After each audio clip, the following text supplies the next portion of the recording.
Très chers amis, bonsoir. Alors merci d'être venus pour cette conférence sur Gustave Thibon qui s'intitule « La coupe et le vin, vivre le catholicisme au siècle de la modernité ». Alors bon, dans cette conférence, je n'ai pas la prétention de résumer l'œuvre prolifique malgré elle de Gustave Thibon, ou même d'en proposer une compréhension globale. J'ai décidé de me concentrer autant que possible sur le thème qui a donné le titre de la conférence et qui permet d'aborder un certain nombre de thèmes chers à Thibon. Bon, au-delà de cette conférence, je veux vraiment vous donner l'envie plutôt de lire vous-même Thibon. Ces recueils d'aphorismes se lisent facilement, comme l'échelle de Jacob, ainsi que les compilations de ses articles, ou alors sur YouTube, les enregistrements de ses multiples conférences, qui sont très agréables à écouter. Voilà, alors Gustave Thibon est né en 1903 et il est mort en 2001 en Ardèche. Il est né et mort dans le même village. Et donc vous voyez, 1903-2001, eh bien, il est le témoin du XXe siècle tout entier. Le premier siècle où l'athéisme est généralisé sous les formes des différents totalitarismes. Nietzsche au XIXe siècle diagnostiquait la mort de Dieu dans l'esprit des hommes et le XXe siècle en a porté les conséquences terribles. Le XXe siècle, c'est aussi le siècle du culte d'une nouvelle idole, sous-jacente depuis la Renaissance, la modernité. Ah bon, c'est évident, on peut imaginer la vie en 1903, on lavait le linge à la main, et la vie en 2001. On avait les ordinateurs, c'était le début d'Internet, on avait les vaccins, enfin voilà, la vie en 2001, tout à fait proche de la nôtre. Donc, en un siècle, les limites de l'homme, sur lesquelles nous allons bien revenir ce soir et sur lesquelles Gustave Thibon a beaucoup écrit, ont été repoussées plus qu'en 20 siècles. Je cite l'échelle de Jacob, « Tout a changé autour de nous. Notre connaissance des choses et notre pouvoir sur les choses se sont vertigineusement dilatés. » Alors la famille de vignerons des Thibon possède son domaine viticole depuis le XVIe siècle. Le père de Gustave, très érudit, récitait des pages entières de vers de Victor Hugo en labourant la terre, ce qui résume assez bien le milieu dans lequel Thibon grandit. Un milieu à la fois très paysan, très enraciné, mais aussi très littéraire, très érudit. Il perd sa mère de la grippe espagnole lorsqu'il a 15 ans, et donc on voit une première expérience du deuil, de la souffrance, des limites de l'homme. Et grâce à la bibliothèque familiale, il entreprend des études en autodidacte et devient bilingue en grec, en latin et en allemand. Il se passionne pour la biologie, pour l'économie, les mathématiques, l'histoire, la littérature, la théologie et évidemment la philosophie. Il ne publie qu'à contre-cœur, mais il multiplie les conférences jusqu'à un fort grand âge, tant en Europe qu'en Amérique. Bien qu'il porte une philosophie traditionnelle et contre-révolutionnaire, il se refuse à devenir un homme de parti. Il refuse par exemple la décoration de la Francisque que lui propose le maréchal Pétain, même s'il participe à quelques conférences des chantiers de jeunesse de la Révolution nationale, dont il était assez proche avant 1940. Considéré par Charles Maurras, fondateur de l'Action française, comme le plus brillant, le plus neuf, le plus inattendu, le plus désiré et le plus cordialement salué de nos jeunes soleils, il n'est jamais membre de l'Action française, contrairement à ce qu'on peut lire dans un certain nombre d'articles. Profondément contre-révolutionnaire, pourtant, il se garde bien de faire de la politique une idole ou d'exciter les passions politiques de ses lecteurs. Sa philosophie respire au rythme sain de la marche qu'il affectionnait tant. Cette marche, je cite, faite de hasard et de liberté, ces deux génies jumeaux que la hâte extermine, et que notre époque a délaissés au profit d'une course en avant. Je cite, « Tout se précipite, le vent du progrès nous coupe la face. Amer symptôme, l'accélération continue est le propre des chutes plutôt que des ascensions. » Et oui, c'est bien une ascension que Gustave Thibon nous demande d'entreprendre. Toute son œuvre tend vers Dieu, de qui le péché nous sépare, séparation plus visible au XXe siècle que dans aucun autre siècle de l'histoire. Son œuvre tout entière nous exhorte à ne pas abandonner cette ascension exigeante. Donc le titre de cette conférence, donc le vin et la coupe et le vin, est directement inspiré de cette citation de l'échelle de Jacob qui nous servira de ligne rouge, de fil continu tout au long de la conférence. Alors, Thibon s'exclame, je cite, « Tu méprises les règles, les traditions et les dogmes. Tu ne veux opposer aucun cadre doctrinal à ton enfant ou à ton disciple. Tu prétends leur transmettre tes vertus par le seul rayonnement de ton exemple, par pur échange affectif. Fort bien. Tu leur verses à boire un vin précieux. Tu oublies seulement de les munir d'une coupe. Et certes, la coupe sans le vin n'est qu'un nid de poussière et d'araignées. Mais qu'est-ce que le vin sans la coupe? Il ruisselle en vain sur le sol, et mêlé à la terre, il produit la pire boue. Voilà, alors donc ce soir, ce que je vous propose en fait, c'est de discuter sur cette harmonie, j'allais dire équilibre, sur cette harmonie entre le vin et la coupe, donc entre la vie spirituelle riche, entre la mystique, entre la foi et la loi, le dogme et le cadre, et tout ce qui permet à cette vie intérieure de s'épanouir, en fait. Voilà. Donc, entrons dans le vif du sujet, tout d'abord avec quelques considérations sur le monde moderne. J'ai bien insisté sur l'importance de la modernité chez Gustave Thibon, et pour arriver à comprendre pourquoi Thibon va traiter de cette harmonie entre le vin et la coupe, entre la foi et la loi, et aussi comment on peut nous inspirer de ça dans notre siècle, qui est aussi un siècle de la modernité, il faut considérer le monde moderne. Alors Thibon commence par discuter, par parler du rejet de tout risque qui caractérise notre époque. C'est la vertu de prudence, qui est une des vertus fondamentales dans le catholicisme, la vertu de prudence, une vertu cardinale, voilà, merci, qui est une idée chrétienne devenue folle, comme dit Chesterton. Alors Thibon va noircir des pages sur notre société qui refuse le moindre risque, un risque de fléau ou quoi. Donc on peut voir ça autour de nous dans la vie de tous les jours, avec les sociétés d'assurance vie, les garanties, les vaccins, la prévention absolue, le planning familial, pour planifier toute sa vie familiale au jour près, la contraception évidemment. Voilà, le moindre risque est annihilé. Le confinement, voilà, absolument. Le confinement, c'est vrai que c'est le meilleur exemple. Tout ce qu'on a eu là pendant le Covid, c'était ça, voilà. On refuse le moindre risque, une sorte d'hygiénisme poussé à l'extrême. Et déjà à son époque, il écrit « Notre époque semble placée tout entière sous le signe de l'assurance. À la limite, plus de hasard, plus d'aléas, tout est prévu, réglé, garanti. On ne risque plus rien. En soi, il est parfaitement sain et naturel que l'homme cherche à réduire dans sa vie la part du hasard et du risque. La faculté de prévoir lui a été donnée pour cela. Ce que nous critiquons, ce n'est pas la prévoyance normale, c'est ce besoin mesquin d'une garantie absolue et mathématique contre tous les risques. » Et c'est là que ça devient intéressant. Mais ce sens du risque est déplacé, corrompu par des activités toujours plus dangereuses. Alors Thibon, il écrit ça au moment de l'avènement de l'automobile. Alors nous, ça nous paraît un petit peu désuet de parler de l'automobile comme quelque chose de très risqué, mais enfin c'est très vrai quand même.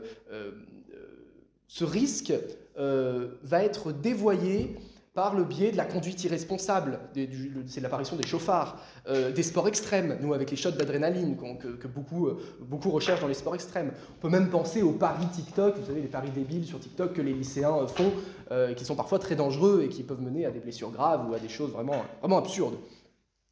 Et Thibon, il va aussi être le témoin du paysan qui, soumis aux aléas de la nature, se dérobe et refuse de prendre ce risque naturel et fécond de son existence pour devenir fonctionnaire. Et donc lui, il va voir la campagne se vider et tout le monde devenir fonctionnaire. J'ai rien contre les fonctionnaires, mais c'est quand même très significatif.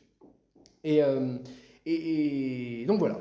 Et donc, ces risques dont parle Thibon, ce sont ceux liés donc, aux accidents d'automobile, où là on peut citer « Plus les hommes se dérobent aux risques naturels et féconds de l'existence, comme ceux du métier, par exemple dans l'agriculture, de la famille, le fait de fonder une famille qui a un risque, qui se prendre quand même beaucoup de risques, du dévouement, de la fidélité, et bien plus ils se précipitent dans des risques absurdes et stériles. La folie automobile est comme la revanche aveugle de l'instinct du risque détourné de sa fin normale. Le meilleur moyen de se prémunir contre cette tentation de braver stupidement la mort est d'accomplir tous les devoirs de la vie. C'est-à-dire que cette adrénaline qu'on va rechercher dans des paris TikTok, dans le sport extrême, dans le fait de conduire trop vite, eh bien, en fait, ou dans les rodéos urbains aussi, vous savez, c'est la mode des rodéos urbains. Voilà, bon, voilà. Eh bien, en fait, le chrétien, il doit combattre ça, il doit mettre cette adrénaline dans le vrai risque, le risque fécond.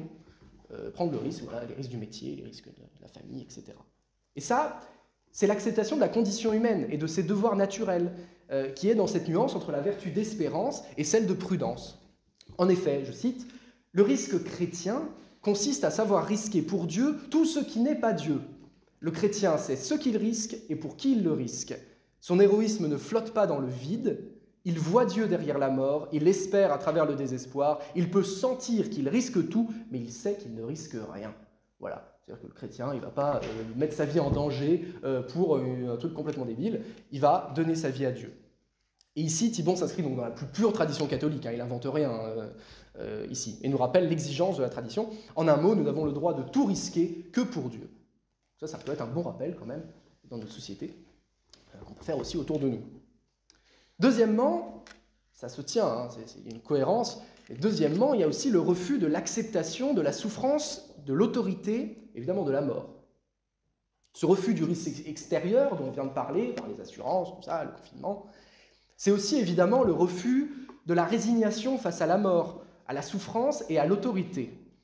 Cette caractéristique de notre époque s'oppose à la tradition catholique qui nous enseigne la résignation, l'humilité et l'acceptation de la mort. Bon, et alors là, on peut citer tous les écrits spirituels catholiques, enfin chrétiens depuis la nuit des temps. Donc on peut citer saint François de Sales, on peut citer saint Ignace de Loyola. Et moi, j'ai choisi de citer l'Imitation de Jésus-Christ, qui est quand même le livre fondamental de la spiritualité chrétienne. Je cite « Dans toutes vos actions, dans toutes vos pensées, vous devriez être tels que vous seriez s'il vous fallait mourir aujourd'hui. Car rien ne donnera une aussi grande confiance de mourir heureusement que le parfait mépris du monde, le désir d'avancer dans la vertu, l'amour de la régularité, le travail de la pénitence, l'abnégation de soi-même et la constance à souffrir toutes sortes d'adversités pour l'amour de Jésus-Christ. » Et donc voilà, Thibon, il s'inscrit dans cette tradition, il nous encourage à imiter ces âmes religieuses. Je cite, « Elles voient, donc ces âmes religieuses, voient des dons dans tous les bonheurs où les autres âmes ne voient qu'un dû, et elles voient encore des dons dans toutes les souffrances où les autres ne voient que de l'injustice. » Et ça, on le voit autour de nous. Quand il y a quelque chose de bon qui arrive aux gens, c'est un dû, on va le revendiquer. Si on le perd, on s'en fait un droit, on le revendique. Alors que le chrétien, bah non, il l'accepte comme un don. Si le lendemain, il n'a plus cette bonne chose qui lui arrive, c'était un don d'hier, aujourd'hui, je l'ai plus. Dans les souffrances, si c'est quelque chose de mal qui arrive, eh bien, l'incroyant va être dans « Oh là là, c'est une injustice terrible ce qui m'arrive ». La mort aussi peut être parfois perçue comme une injustice, alors que naturellement, elle ne l'est pas. Et le chrétien va être « Mais non, c'est aussi un don. La souffrance qui m'arrive, c'est aussi un don. » Voilà, et ça, on peut le trouver dans sainte Thérèse de Lisieux, on peut le trouver dans énormément de mystiques. Thibon, évidemment, vous l'avez compris, ne supporte pas l'esprit de revendication du révolutionnaire. Notre époque vit sous le signe de la revendication, écrit-il. Contrairement à la noblesse d'âme qui se résigne toujours, l'homme bas, lui, ose toujours. À la limite, il ne se sent que des droits. Voilà, ça c'est lui qui dit ça. En 1942, année de publication de l'échelle de Jacob, bon, la France n'avait pas encore connu la folie de mai 68, avec tous les slogans qu'on connaît bien, qui sont aujourd'hui dans les livres d'histoire. Il est interdit d'interdire sous les pavés la plage. Donc il est interdit d'interdire, refus de l'autorité, sous les pavés la plage, sorte de droit au plaisir, à la jouissance, et puis bon, jouir sans entrave aussi, qu'on connaît bien. Et le plus connu, le non serviam satanique moderne, ni Dieu ni maître. Ça, c'était des slogans qui étaient affichés dans la rue en mai 68, encore aujourd'hui certainement en manif. Et ces slogans, voilà, donneront raison au diagnostic que faisait Thibon plus de 20 ans avant. Donc voilà, je vous propose de lire quelques passages là, de l'échelle de Jacob où il parle de tout ça. Plus que jamais, peut-être, l'homme a horreur de souffrir. L'image d'une vie indolore est au centre de ses espoirs. Lâche et vain mirage. Il n'est de vraie joie qu'au-delà de la douleur. Nous n'avons pas le choix entre la joie et la souffrance. Nous n'avons le choix qu'entre la douleur ouverte de la croix et la douleur fermée de l'enfer. C'est pas une sorte de choix bizarre. On aurait la joie d'un côté, la souffrance de l'autre, et les chrétiens, c'est bizarre, ils vont choisir la souffrance et une vie de pénitence, machin, alors qu'on pourrait faire ce qu'on veut dans sa vie. Non, c'est pas un choix qui nous est donné. L'homme souffre par essence. Et en fait, on a le choix, donc voilà, entre la souffrance qu'on offre à Dieu et la souffrance complètement stérile, qui ne sert à rien, complètement stérile et complètement égoïste. Et inévitable. Je continue. Thibon continue. Notre temps est l'âge de la révolte. Le malade maudit la douleur, on peut penser à l'euthanasie, ou à tous les anesthésiants. Le prolétaire, la société, là on peut penser au socialisme. Le monde châtié blasphème ou supprime Dieu. Donc là, on pense à tout l'antichristianisme qui est l'apanage de notre époque. Qu'a fait l'homme de la scène, de la noble résignation, du baiser sincère au destin qui brise? Ta souffrance est là pour faire de toi un témoin, un martyr, et tu ne veux être qu'une victime. Ta révolte cherche par qui tu souffres, que ta piété cherche plutôt pour qui souffrir. La souffrance du héros témoigne, celle de l'être vil accuse. Voilà, bon alors ça c'est... Vous reconnaissez un petit peu le style de Thibon, c'est des phrases, il martèle comme ça, c'est très beau, hein, c'est très poétique. Voilà, c'est aussi pour vous encourager à lire Thibon, c'est quand même, il y a une vraie beauté dans la langue de Thibon. En d'autres termes, l'incapable et le disgracié, dans cet esprit de revendication, demandent à la justice ce que la nature leur refuse. Et l'exclamation « ce n'est pas juste » n'est que la traduction flatteuse de ce vœu impossible « pourquoi pas moi ?» On croit rendre un témoignage alors qu'on cherche un alibi. Un seul exemple. Alors ça c'est un exemple qui va faire peut-être sourire, qui serait vraiment politiquement incorrect aujourd'hui, mais voilà. J'ai assisté l'année dernière à un congrès féminin où l'affirmation du droit à l'amour était au centre du programme. Hélas, avoir le physique affligeant et le moral acide de la plupart de ces dames, comme on les sentait peu faites pour aimer et surtout pour être aimées. Voilà. C'est drôle. Mais aujourd'hui, on peut penser aussi au droit au respect. C'est-à-dire qu'il faut respecter toutes les idéologies. Il faut, le respect est au centre de tout. Alors, le respect, quand même, ça se gagne. C'est quelque chose qui doit se gagner. Et aujourd'hui, les gens franchement, il y a quand même... on doit les aimer charitablement, mais leur vie, la manière dont ils ont ordonné leur vie n'appelle pas au respect, et bien en fait vont se créer de toutes pièces un droit au respect, par la manifestation, par même la loi, même dans la loi, enfin une sorte pareil, encore une fois, le refus de tout risque, le refus de se heurter à quelqu'un qui va vous dire en face que non, en fait, la manière dont tu vis, eh bien, elle n'est pas convenable, ça ne convient pas, donc ta manière de vivre n'est pas respectable. Voilà, donc bon, c'est histoire d'adapter un petit peu à ce jour l'exemple que prend Thibon avec ce droit à l'amour, qui était très à la mode dans les années 70. Donc voilà, il est interdit d'interdire, ni Dieu ni maître, crient les étudiants en mai 68, inscrivant ces nouveaux slogans dans l'ensemble de la pensée moderne. Thibon offre une réponse lumineuse à cette idéologie mortifère. On n'échappe à l'obéissance que pour choir dans la servitude. Tu t'affliges de voir de quoi les hommes sont esclaves. Pour avoir la clé de ce mystère d'abaissement, cherche donc de qui ils ont refusé d'être les serviteurs. Voilà. Si on refuse d'obéir à Dieu, eh bien on tombe dans la servitude des chaînes du péché, des chaînes du monde, et ça on le voit partout autour de nous. Je veux dire, ça a été écrit il y a 70 ans, mais aujourd'hui c'est plus flagrant que jamais.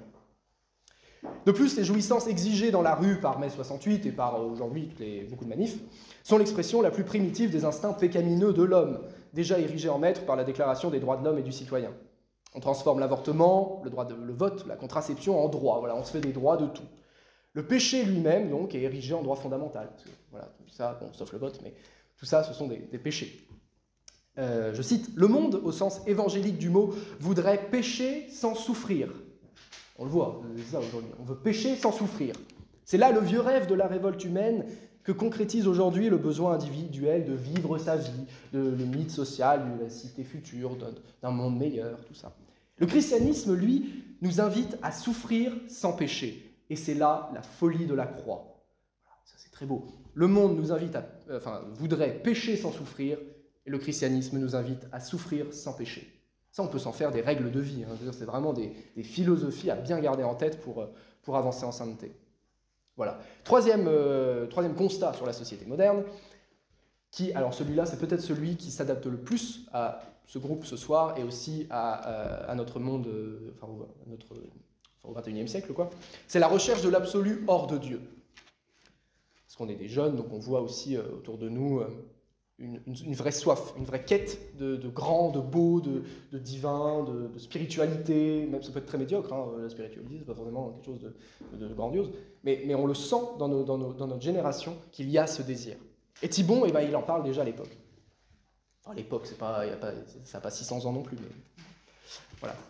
Malgré ce constat, donc ce constat quand même affligeant, là je vous ai dressé un portrait quand même assez affligeant de la société moderne, Gustave Thibon remarque dans son siècle, et dans le nôtre, la recherche d'un absolu en dehors des dogmes religieux et chrétiens. Le monde, par nature, ne peut s'empêcher de rechercher l'absolu. C'est naturel chez l'homme de rechercher cet absolu. Mais il s'entête à le chercher hors de Dieu. Parce que Dieu, c'est l'obscurantisme, c'est tout ce qui est mauvais. Hein, aujourd'hui, parler de Dieu, c'est quand même quelque chose de souvent dénigré, etc. J'avais mis un exemple, mais je ne vais pas le dire. Pardon. Et donc je cite, je le sais, tu es seul et tu as soif, mais est-ce une raison pour boire à n'importe quelle coupe? Il est une chose plus importante encore que de te désaltérer, c'est de respecter ta soif. Et ça, c'est un cri qu'on peut dire à tous ces gens qui cherchent une sorte de mysticisme, mystico-bobo un peu facile, et qui refusent l'exigence du christianisme, qui refusent l'exigence du dogme et du catholicisme. On se crée une spiritualité, mais pas exigeante du tout, hein. On fait ça un soir par mois, où on y va comme à un concert. En fait, voilà, on cherche quelque chose qui nous dépasse, mais on n'arrive pas à le rechercher si cela nous fait souffrir, ou si cela nous demande quelque chose d'un petit peu exigeant. Et cette quête pervertie mène l'homme directement à l'idolâtrie. Je cite, « Jamais une telle exigence de totalité, d'absolu, d'un don sans réserve et sans limite n'avait travaillé l'humanité comme aujourd'hui. » C'est ce que je viens de dire, on le voit vraiment ça. Mais jamais non plus, et c'est là toute la tragédie des sociétés modernes, une telle soif du tout ne s'était portée aussi furieusement, aussi exclusivement sur la partie. Et quelle partie ? Jamais l'homme ne s'était donné aussi concrètement à des abstractions. Le sexe, donc là on peut penser à tout ce qui est gay pride, l'argent, avec l'idolâtrie de l'argent, la race, bon alors là c'était quelque chose plutôt 20e siècle, hein, avec le nazisme, tout ça, mais encore... Mais ça revient, bien sûr, ouais. Voilà, l'État, le prolétariat, pareil, ça c'est le socialisme plutôt 20e, mais qui existe toujours aujourd'hui. On cherche monstrueusement l'intégral dans l'exclusif. Voilà, hein, les gens, comme dit Théodore Kaczynski, les gens s'inventent des objectifs artificiels auxquels ils consacrent la même énergie, le même investissement émotionnel que s'il s'agissait de leur survie ou de leur salut. Hein, cette énergie mise dans des objectifs artificiels, Gustave Thibon, il l'appelle l'art d'exceller dans les causes secondes. Voilà, on excelle, mais dans les causes secondes. On oublie l'essentiel, on oublie le principal, évidemment, qui est Dieu. D'une certaine manière, l'absolu ne pouvant être trouvé hors de Dieu, l'homme le déplace dans les choses finies et à sa portée, parce que forcément, c'est beaucoup plus confortable, ça demande rarement un tel abandon que celui exigé par le christianisme. Or, ces derniers siècles ont donné aux causes secondes un pouvoir inégalé dans l'histoire. La technique, la technologie, aujourd'hui l'intelligence artificielle, rendent le caractère fini de leur pouvoir plus difficile à discerner qu'au Moyen-Âge. En gros, c'est un super veau d'or, c'est un veau d'or parfait. Voilà, c'est-à-dire que le veau d'or, bon voilà, il était très beau, il était en or, tout ça, il ressemblait vachement à un veau, mais bon, on voyait vite quand même que c'était pas un dieu tout-puissant, il se transfigurait pas, il écoutait pas, il parlait pas, enfin voilà, c'était quand même pas... C'est pas une super idole, quoi, le veau d'or dans l'Ancien Testament. Mais aujourd'hui, c'est beaucoup plus dur, parce qu'on a tout ce que j'ai cité, on a Internet, en gros, Internet, une technologie, l'intelligence artificielle, tout ça, qui ressemble beaucoup plus à Dieu, qu'un veau d'or fait avec les bijoux des Juifs de l'époque. Et Thibon, voilà, et ça c'est un de mes aphorismes préférés, il dit « Le pire ennemi de l'infini dans l'homme, c'est l'illimité qui donne l'illusion de l'infini et qui le cache. Tant qu'un être peut aller de l'avant et que la borne de sa puissance, de son amour ou de sa liberté recule devant lui, il ignore l'infini, il ne sait rien de Dieu. Ce n'est qu'en se heurtant contre sa propre limite qu'il découvre l'infini. » Voilà. À partir du moment où on se rend compte qu'on est fini et qu'on est misérable et qu'on ne sait pas tout faire et qu'on n'est pas Dieu et qu'on ne peut pas faire des trucs en claquant des doigts, et bien en fait, on se rend compte qu'on n'est pas tout et que Dieu, il est derrière cette limite que nous, on a. Mais aujourd'hui, Internet, c'est l'illimité qui donne l'illusion de l'infini, l'omnipotence, l'omniprésence, l'omniscience. Hein, Wikipédia, c'est l'omniscience, voilà. Mais c'est une fausse omniscience, une omniscience dévoyée, c'est pas Dieu. Mais c'est une idole quand même, on voit que c'est une idole quand même. C'est pour ça, j'appelle ça un super veau d'or, c'est une super idole. C'est vraiment le veau d'or à son paroxysme. Voilà, bon. Le christianisme est donc un absolu, et comme tous les absolus, il est d'une grande exigence et demande de prendre le risque de l'humilité et de la résignation. L'absolu ne peut se trouver qu'en Dieu, ça on l'a bien compris, hein, et cela implique beaucoup de choses. Mais comment contenir cet absolu dont nous sommes les enfants dans notre vie? Comment l'appréhender? Et donc là, on arrive au cœur de la conférence, au cœur de cette citation que je vous ai citée au début, et on va parler des dogmes catholiques, qui sont le seul calice pour contenir cet absolu qu'est Dieu. C'est le calice de la citation du début. Gustave Thibon portait un amour profond au dogme catholique. Je cite « Hors des cadres du dogme chrétien, je ne peux concevoir rien de vivant, rien de réel. Tout, mal et bien, beauté et laideur, grandeur et bassesse, n'atteint pour moi l'existence pleine et authentique qu'en climat chrétien. Des efforts, des sentiments, des douleurs, des drames non chrétiens, me paraissent quelque chose d'étrange et d'irréel, comme les images d'un rêve. Supprimez les réalités qu'exprime le dogme, et les choses ne respirent plus. Le monde n'a plus de cœur et plus d'abîme. Tous ces gouffres deviennent décors de théâtre. Le dogme n'est pas un cadre imposé de l'extérieur à la vie, il est l'expression, la forme même de la vie. La vie n'est pas plus captive du dogme que le cœur n'est prisonnier de son rythme. Voilà. Pour contenir cet absolu qu'est Dieu, donc, dans notre cœur humain, eh bien, le calice des dogmes chrétiens est nécessaire. Et nous retrouvons ici la citation qui est le centre de notre conférence, avec « Tu leur verses à boire un vin précieux, tu oublies seulement de les munir d'une coupe. Et certes, la coupe sans le vin n'est qu'un nid de poussière et d'araignées, mais qu'est-ce que le vin sans la coupe? Il ruisselle en vain sur le sol, et mêlé à la terre, il produit la pire boue. » C'est une image qui est facile à comprendre. Tenter de développer notre vie intérieure sans lui donner ce cadre magnifique que sont les dogmes catholiques est aussi vain que d'essayer de boire un vin précieux, comme celui-ci, sans coupe. Nous oserons dire que l'abandon discret de la tradition catholique et de ses dogmes, et de l'installation de l'athéisme fluide, dont parle le cardinal Sarah, au sein même de l'Église, met en grave danger ce vin précieux que nous avons reçu par la révélation, et risque de transformer ce vin, donc toute cette foi que nous avons reçue par la révélation, de la transformer en boue. Voilà. Et donc Thibon met vraiment en garde contre les courants libéraux dans l'Église, parce que vraiment, lui, il est mort en 2001. Donc, en 2001, ouais.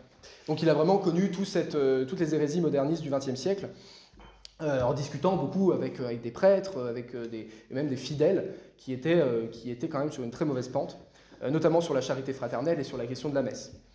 Dans un article récent, alors là je vais nuancer un petit peu, je porte une grande admiration à Gustave Thibon, mais sur une vie presque centenaire, en fait, Gustave Thibon, c'est un homme, donc il peut s'égarer aussi.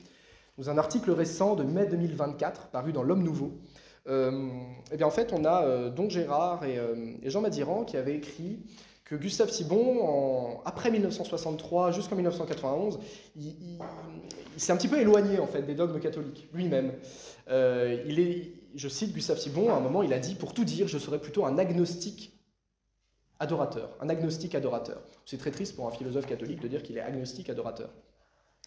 Jean Madiran, donc lui qui était bien fidèle au dogme catholique, il écrit « Thibon s'éloigne de la philosophie chrétienne qu'il avait pratiquée, qu'il avait contribué à réanimer. Il sait qu'il s'éloigne, il le dit, mais il semble ne plus savoir en quoi cette philosophie consiste. Il ne récuse pas ses solutions, il pose les problèmes comme si elles n'existaient pas.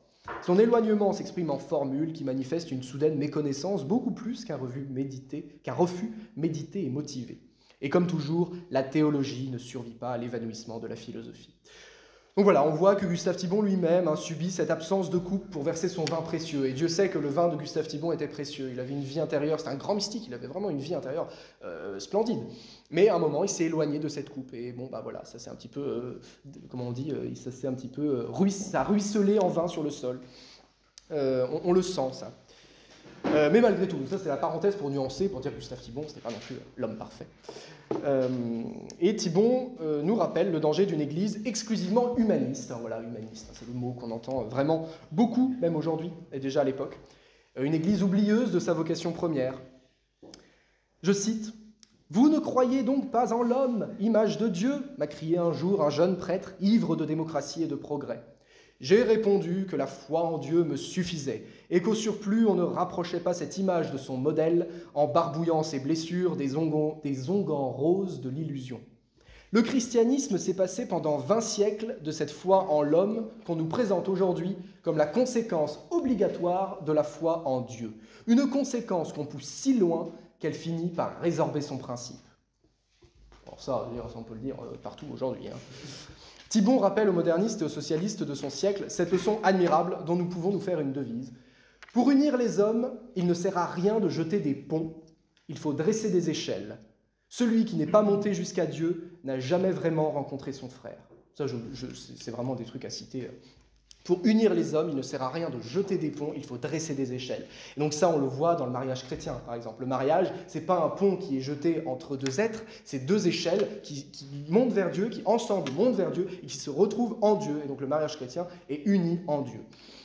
Mais c'est aussi valable pour toutes les formes de charité, la charité fraternelle, la communion des saints, tout ça, c'est ça. C'est des échelles, des centaines, des milliers d'échelles, qui montent vers Dieu et qui se retrouvent en Dieu. Elle est là, la charité.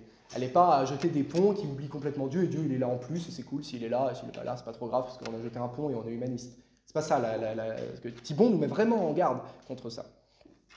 Et d'ailleurs, on le voit dans les commandements, hein, voilà, tu aimeras le Seigneur ton Dieu de tout ton cœur, de toute ton âme et de tout ton esprit. C'est là le plus grand et le premier commandement. Un second lui est égal, tu aimeras ton proche comme toi-même. En Matthieu 22. La charité fraternelle ne peut se faire que par Dieu. Hein, sans Dieu, nous ne pouvons rien faire, comme dit le pape François, c'est le titre d'un de ses livres.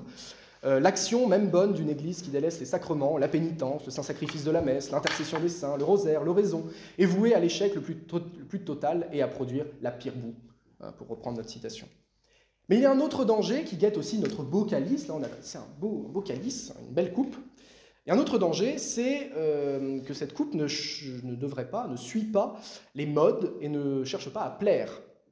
Voilà, donc notre belle coupe catholique, le beau calice, ne cherche pas à plaire ou à suivre les modes desquels Gustave Thibon est un détracteur féroce. Thibon s'attaque notamment aux nouvelles terminologies, au nouveau vocabulaire utilisé pour se mettre à la page. Et là, j'ai une longue citation qui est très belle. « Un ami m'a fait la remarque suivante. Votre témoignage émane d'une vision chrétienne de l'homme et de sa destinée qui n'a plus cours aujourd'hui. Vous usez d'un vocabulaire périmé, les mots d'âme, de péché, de grâce, de ciel, d'enfer, etc., qui reviennent sans cesse sous votre plume, ne trouvent pas d'écho dans l'homme moderne.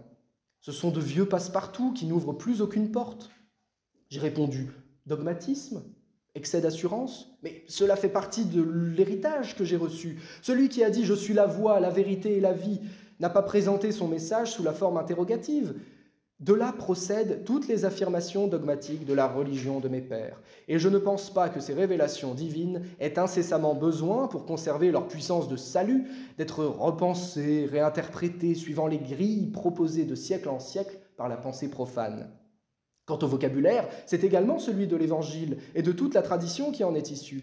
Quelle langue faut-il donc parler aux chrétiens modernes s'ils n'entendent plus celle de saint Paul, de saint Augustin, de Pascal ou de Dostoïevski?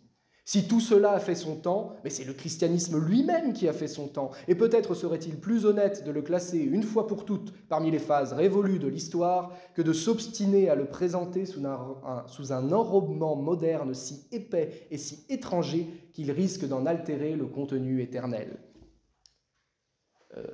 Non. Car s'il y a un défaitisme qui se traduit par la création d'un ghetto chrétien au milieu du monde moderne, c'est vrai, une forme de sectarisme par exemple, il en est un autre qui aboutit, sous prétexte de dialogue et d'ouverture, à la résorption du christianisme dans le monde moderne. L'un, d'ailleurs, appelle l'autre. On commence par se couper du monde, puis on s'y dissout. Ce qui est éternel n'a pas besoin d'être rajeuni. C'est fondamental. Ce qui est éternel n'a pas besoin d'être rajeuni. Il suffit de le ramener à son intégrité primitive. Le véritable aggiornamento, mise à jour, qui est très à la mode dans les années 60, consiste à souffler sur la poussière d'hier et non à la remplacer par la poussière d'aujourd'hui que balayera le vent de demain. Le véritable aggiornamento consiste à souffler sur la poussière d'hier et non à la remplacer par la poussière d'aujourd'hui que balayera le vent de demain. Les modes, ça se démode. Sommes-nous, oui ou non, les disciples de celui qui a dit « Le ciel et la terre passeront, mais mes paroles ne passeront pas ». Et aussi, ne vous conformez pas à ce siècle. Si c'est oui, j'espère qu'on peut encore parler de Dieu aux hommes sans être obligé de l'accommoder au goût saisonnier de la sensibilité et de l'opinion. Et donc là, on peut répondre cette phrase admirable quand on nous dit « Oh, vous n'êtes pas à la page » ou « Vous n'êtes pas dans le vent ». Voilà, vous n'êtes pas dans le vent. Ben, c'est vrai, on n'est pas dans le vent. Parce que penser et agir ainsi, c'est se condamner à n'être pas toujours dans le vent, ainsi donc bien.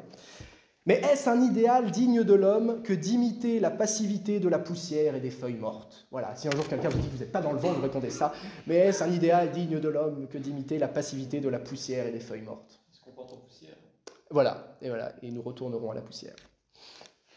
Voilà, bon. Donc là, on a bien présenté notre calice, on a bien compris comment il était, le calice. Et maintenant, on va comprendre qu'est-ce qu'il faut mettre dedans. Donc le vin précieux, donc on a abordé au début de la conférence avec cette recherche, cette soif qu'a l'homme de Dieu, qui est souvent dévoyée, et qui est bien présente, même dans notre siècle. Thibon nous invite à ne pas idolâtrer la coupe au détriment du vin, ce qui est une autre tentation. Il ne faut jamais cesser de rechercher la pureté de la foi. Donc si l'absence de cette coupe produit la pire boue, comme on l'a vu, nous devons également prendre garde à ce qu'elle ne devienne pas un nid de poussière et d'araignées. Vous vous rappelez de la citation, le nid de poussière et d'araignées, comme une vieille coupe qui est restée, un vieux calice. Dans nos églises, il y a des beaux calices qui sont restés 50 ans sans être utilisés. Parce qu'en effet, il est facile de s'attacher à la coupe au détriment du vin précieux de la vie intérieure. C'est le grand danger du pharisaïsme catholique. Thibon nous encourage à ne jamais cesser de rechercher la pureté de la foi et de la vertu au risque, certes terrifiant, au risque du doute, au risque de la perdre même. Parce que bien souvent, les vertus les plus, je cite, parce que bien souvent, les vertus les plus vivantes, les plus rayonnantes, sont aussi les plus fragiles et les plus menacées. Les vertus mortes, au contraire, honnêteté bourgeoise, pharisaïsme, etc., sont beaucoup plus solides. Alors, aucun danger ou aucun espoir que telle respectable personne s'écarte jamais du droit chemin. Pourquoi ? C'est que la vertu vivante est une ascension. Elle a donc l'élan et le magnétisme de la vie, mais elle en a aussi l'instabilité, car toute ascension comporte un danger de glissement et de chute, comme en alpinisme. Celui qui s'incruste au flanc du mont, au flanc de la falaise, et y bâtit sa demeure, il ne risque pas de tomber. Sa vertu a la sécurité immobile des tombeaux. Aussi peut-on dire sans paradoxe qu'une vertu qu'on est plus exposé à perdre mérite à peine d'être possédée. Encore une fois, l'assurance absolue contre le mal enlève au bien sa vitalité et ses charmes. Donc la tradition catholique se distingue d'ailleurs du protestantisme sur ce point. Nous n'avons pas la certitude de notre salut. Contrairement à certains courants, par exemple l'évangile de la prospérité ou certaines sectes protestantes, qui assument tout à fait que tel homme sera sauvé et tel autre ne le sera pas. Le catholique garde cette belle et jeune fragilité. Le doute nous rappelle notre fragilité, nous garde dans l'humilité, dans la dépendance envers le Seigneur. Jusqu'à notre dernier souffle, on ne sait pas si on sera sauvé ou pas. Il est trop facile c'est d'ailleurs une grande critique qui est faite par les protestants aux catholiques, surtout en Angleterre, entre le XVIe, à l'époque de la Réforme, c'était cette anxiété. Ils disaient, voilà, les catholiques ils vivent dans une anxiété continue jusqu'à la fin de leur vie, parce que, en fait, ils ne savent pas s'ils seront au ciel. Le protestantisme, sur ce point-là, est beaucoup plus confortable. Il est trop facile de se laisser guider par la peur de perdre cette vérité que nous ne pouvons qu'effleurer, et de l'arracher à sa source pour s'en faire une idole morte. Et là, on retrouve l'idole, c'est-à-dire que même si on part d'une vraie vie intérieure, d'une vraie mystique, en fait, elle peut vite se transformer en idole si on tire trop dessus. Je cite, « Tu détiens une vérité, tu ne veux connaître qu'elle, tu tires sur elle de toutes tes forces. Attention, la vérité est un organisme, et ta vérité fait corps avec l'ensemble des vérités. Un membre coupé est un membre mort. Et si pour mieux adorer ta petite vérité, tu l'isoles, tu ne tiendras plus qu'un mensonge entre tes doigts. » Voilà, là, il y a l'image de la plante, évidemment. Voilà, si vous avez, comme on dit aux enfants, tu as une jolie fleur, si tu l'arraches, tu n'auras plus de jolie fleur parce qu'elle va faner. Si tu la laisses, elle fera d'autres petites fleurs. Voilà. Cette idée-là. Qu'on peut penser au sédévacantisme, évidemment. Alors, le sédévacantisme, ils sont complètement dans l'idolâtrie de la coupe. Mais ils ont perdu cette vérité, ce risque, encore une fois, cette prise de risque de perdre cette vérité, de continuer à évoluer dans la tradition, à évoluer, à grandir en sainteté, à continuer cette ascension, pour reprendre la terminologie de Thibon, cette ascension du mont. Eux, ils sont incrustés dans la falaise, et voilà. Donc gardons-nous des certitudes trop lourdes, trop figées, sèches et glaciales, fossilisées dans le formol de nos conforts intellectuels. Mais Thibon, c'est aussi quelqu'un de très enraciné, on l'a vu avec ses vignobles, tout ça. Parce que cette foi doit se vivre en contexte. Dieu nous a fait hommes avec un corps fini, mais aussi avec un environnement fini. Dieu nous a donné un pays, une patrie, le patria, la terre de nos pères, des voisins. Thibon est un grand défenseur de ce qu'il appelle les groupes naturels. La famille, surtout la famille. Le village rural, le pays. Il dénonce, dans tous les articles qu'il écrivait pour les journaux catholiques, il dénonce énormément l'anonymat des grandes villes. Vous savez, où les gens, où on ne connaît même pas son voisin de palier. Il lui préfère un village médisant, à la rigueur, où les gens se connaissent, quitte à médire et quitte à, vous savez, la vieille dame qui regarde par son rideau, qui est avec qui, tout ça. Alors, au moins, il disait, voilà, c'est peut-être pas très chouette, mais au moins les gens se connaissent, par rapport à l'anonymat des grandes villes. Voilà. Et donc d'une certaine manière, ce cadre très concret, c'est aussi une coupe pour contenir notre vin précieux. Notre vin, il n'est pas destiné à ruisseler partout, à se disperser dans tous nos centres d'intérêt. Non, Dieu nous a donné une terre, nous a donné des limites. Et bien en fait, voilà, c'est aussi une forme de calice. Thibon aime à citer ce fameux mot de Rousseau, peut-être le seul truc à citer de Rousseau au monde. Tel philosophe aime les Tartares pour être dispensé d'aimer ses voisins. On connaît ça. Hein. Tel philosophe aime les Tartares pour être dispensé d'aimer ses voisins. C'est facile hein, d'avoir des causes très lointaines, des grandes causes humanistes pour l'ensemble de la planète, mais en fait on ne connaît pas son voisin de palier. Ça peut paraître un peu désuet presque, oui. Ah oui, Tartare c'est l'étranger. Oui, Tartare c'était un peuple. Fromage, oui, non, les Tartares, oui, pardon, c'est un peuple. C'est un peuple de Russie. En Russie, enfin, c'est un peuple nomade. Voilà, un peuple. C'est pas les Tatars. C'est les deux, on dit les deux se disent. Là, c'est Tartare. Les deux se disent, hein, Tartare ou Tatar, les deux se disent. Ouais, voilà, enfin, ça représente l'étranger. C'est-à-dire tel philosophe aime le mec au bout du monde, dans une contrée qu'il est incapable de placer sur une carte. Je ne veux pas être trop polémique, mais il y a plein d'exemples dans notre société actuelle. C'est très actuel. Voilà. Et pour être dispensé d'aimer ses voisins. Et donc, le voisin. C'est le parallèle entre l'étranger et le voisin. Nous sommes tous sensibles à des causes lointaines. Hein. Or, nous n'avons jamais été aussi peu sensibles à notre prochain, dont la racine implique une proximité physique. Nos grands-parents sont souvent seuls et délaissés, nos parents le seront aussi. Nous ne connaissons pas nos voisins, nos collègues, à peine nos paroissiens. Mais nous avons tous une opinion sur telle situation injuste à l'autre bout de la planète chez les Tartares. Voilà. Donc ça, Thibon, hein, il est vraiment très, très, très, très opposé à cette dérive. Je cite un passage très beau aussi, qui prouve à quel point Thibon était attaché à sa terre. Alors il voyageait beaucoup, mais il était très attaché à sa terre natale. Il est né, il est mort dans le même village, hein, ça donne une idée. Je m'arrêtais avant de descendre le coteau. La plaine dominicale dormait. Au premier plan, une charrue renversée élevait vers le ciel son coutre étincelant. L'ordre suintait de tous les pores du paysage. Une sécurité pleine et chantante s'étendait sur le futur. On percevait, enrobé dans la tendre pâleur du ciel, la suite infaillible des saisons. Et là-bas, sous les toits des fermes rapetissées par la distance, reposaient dans l'âme des travailleurs les gestes des semailles et des moissons à venir. Tout était proportion, harmonie, fidélité, recommencement, comme la liturgie. Et là, j'ai compris le crime du romantisme. Romantisme ici à prendre au sens de modernisme, enfin c'était le modernisme du 19e, quoi, du romantisme. L'oubli de cette terre et de cet ordre et de ce labeur, la trahison envers des forces et des coutumes éternellement nourricières, la désertion travestie en évasion. La désertion, on a déserté nos groupes naturels, on a déserté notre liturgie, au sens global du terme, travesti en évasion. On fuit, on s'évade, même on voit ça dans le langage courant, aussi dans le langage commun, que Gustave Thibon aussi commande souvent. Voilà, pourquoi tu lis ça? Ah bah ouais, j'aime bien, ça m'évade un petit peu, enfin je sais pas comment on dit, on l'entend souvent, mais moi je le dis, hein, voilà, si on lit un truc de fantastique, j'aime bien, ça me dépayse.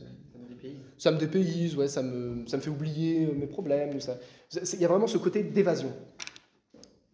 Mais c'est une désertion travestie en évasion. Alors Jésus-Christ lui-même, incarné sur la terre, n'a pas parcouru des centaines de kilomètres. Si sa venue et son message s'adressent en effet à toute l'humanité de tous les temps, sa présence s'est limitée à une toute petite portion du Moyen-Orient. Apprenons donc à nous recentrer sur notre prochain, sur la protection de nos familles, de nos villages, de nos groupes naturels, même en acceptant les risques que cela demande, dont on parlait au début. Résignons-nous à être limités, sans quoi notre vin, en cherchant à irriguer le monde entier, voilà, on a notre vin, notre vie intérieure, qui est quand même, voilà, qui peut être très riche, mais qui n'est pas infini, en cherchant à irriguer toute la planète, eh bien, se disperserait en flaques sur le sol et produirait la pire boue. Il ne faut donc jamais oublier d'entretenir ce feu d'amour qui nous anime dans le Christ. Pour conclure cette partie sur la vraie mystique, sur ce vin précieux contenu dans un si beau calice, apprenons à ne jamais oublier d'entretenir ce feu d'amour. Rendons grâce pour la beauté de notre religion, je cite, qui peut combler un Blaise Pascal, qui peut combler un Saint Jean de la Croix, qui peut combler un Bossuet, et qui en même temps peut donner la plénitude à une humble paysanne, eh bien j'y vois un signe de divinité. Car c'est justement, comme disait le même Pascal, pouvoir aller d'un extrême à l'autre et tenir tout l'entre-deux. Ça, c'est très beau. C'est vrai qu'on peut en parler aussi de ça, de tous ces grands philosophes, de tous ces grands esprits, des saint Thomas d'Aquin, des Bossuet, des Blaise Pascal, qui voyaient dans le christianisme leur absolu, et qui en même temps, il y a, comme on dit, la foi du charbonnier. Voilà, cette foi très simple, très paysanne, très enracinée, pas du tout intellectuelle, mais qui est aussi vraie, aussi pure, et toutes ces âmes, elles sont aussi au ciel, et ça c'est très beau, et c'est une preuve de vérité. Il ne faut pas l'oublier, il ne faut pas du tout surintellectualiser la foi, ce qui est aussi un grand danger de notre siècle. Et je terminerai en citant la première page que j'ai lue de Thibon, qui est la première page de l'Échelle de Jacob, dans l'édition originale, et qui m'a un petit peu amené au baptême aussi. Donc le postulat, c'est « Pourquoi je suis chrétien ?» Pourquoi je suis chrétien ? Parce que j'ai soif d'un Dieu qui ne soit ni ténèbres pures, ni moi-même, d'un être qui, tout en me ressemblant jusqu'au centre, soit aussi tout ce qui me manque. Parce qu'en ce monde, je veux tout bénir et ne rien diviniser. Parce que je veux garder simultanément le regard clair et le cœur brûlant.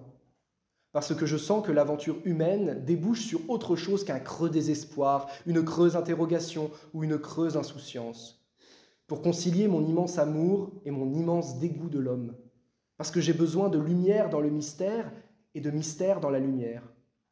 Parce que je veux avoir la force de bâtir et de vivre, et celle, plus grande encore, d'espérer dans l'éboulement et dans la mort. Parce que je suis, à la fois et indissolublement, réaliste et excessif. Parce que je veux m'abreuver d'excès sans renier l'ordre et retrouver l'ordre dans l'excès. Parce que le christianisme seul nous ouvre une région supérieure, où tout ce qui, sur la terre, est considéré à juste titre comme scandaleux, insensé et destructeur, l'espérance aveugle, l'amour sans frein, la confiance dans la fécondité du mal, unie au refus absolu du mal, eh bien tout cela devient sagesse et vérité, parce qu'il verse en nous un sang nouveau, et si pur que sa température peut monter indéfiniment sans qu'il y ait fièvre. Alors voilà. Donc pour conclure, je crois que Thibon nous exhorte à deux choses au travers des textes cités dans cette conférence. Ne pas laisser notre vin ruisseler sur le sol, grand danger, et ne pas laisser notre coupe devenir ce nid de poussière et d'araignées avec des tentations idolâtres. Ainsi, notre recherche de Dieu sera plus vivante, plus enracinée, plus solide, plus risquée peut-être aussi d'une certaine manière. Travaillons à cela chaque jour de notre vie, sans nous laisser distraire par le monde et ses séductions auxquelles nous avons renoncé publiquement dans le baptême. Travaillons donc sans relâche à cette ascension, on parlait, à cette ascension. Travaillons sans relâche à notre salut, car, et ce sera ma dernière conclusion, tout ce qui n'est pas de l'éternité retrouvée est du temps de perdu. Voilà. Merci beaucoup.